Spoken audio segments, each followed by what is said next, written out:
Words don't actually mean anything, not until we give them meaning. They only mean what we decide they mean. Stay with me, I'll go deeper. Let's talk about the word wealth for a second. Just stop and think about that word, wealth. For most of us, we associate wealth with having money, and we tend to judge wealth by what we see because, generally speaking, that's all the info we have to go by. Think about it.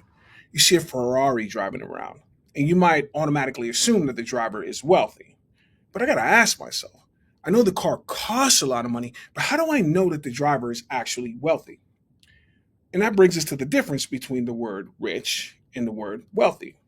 Now, being rich is about your current income, how much money you can spend right now. And I can connect being rich to what I see, like that Ferrari.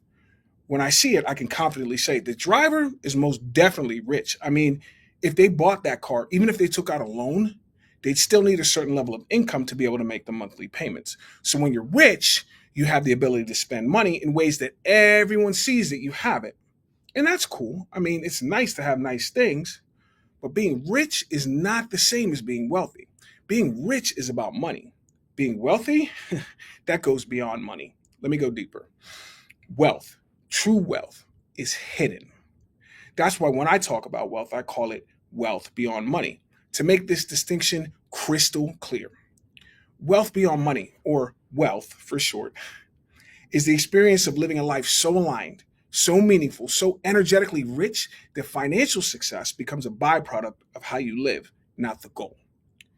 And one thing that really stood out to me during my time in the league was that feeling of the pressure of the NFL lifestyle. I mean, the structure of the offseason, the in season schedule. So even though I was making good money, I didn't always feel in control of my time or my choices. And I always imagined that once I made it to the NFL, I'd feel deeply connected to a higher purpose, at peace with myself, and in command of my energy, my time, and my life. Didn't really work out like that. And anyone who's ever played pro sports or worked in a high pressure role, CEO or entrepreneur, I know you know what I'm talking about. Now, one of the biggest lessons I've learned since leaving pro sports is that wealth, I mean, real wealth, isn't just measured by what's in your bank account. It's measured by the freedom I feel every day, the impact I make, the quality of my relationships with others and with myself, and the legacy that I'm building. All of that without sacrificing my soul, my health, or my integrity. And when I think about living with that kind of emotional being, that kind of peace of mind, that's what the word wealth means to me. And honestly, I like the sound of that word.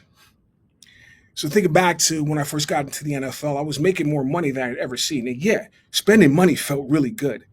But deep down, what I really wanted was the freedom to be who I wanted to be, choose how I spend my time, and to live in love, in connection, and make the kind of impact that lasts well beyond my lifetime. There's nothing wrong with wanting to be rich or to buy nice things. Money isn't bad, or is it? Words, right? But to have the money plus the relationships, the freedom, and the impact, now that's wealth. It's what I call wealth beyond money. Malamapono. Aloha.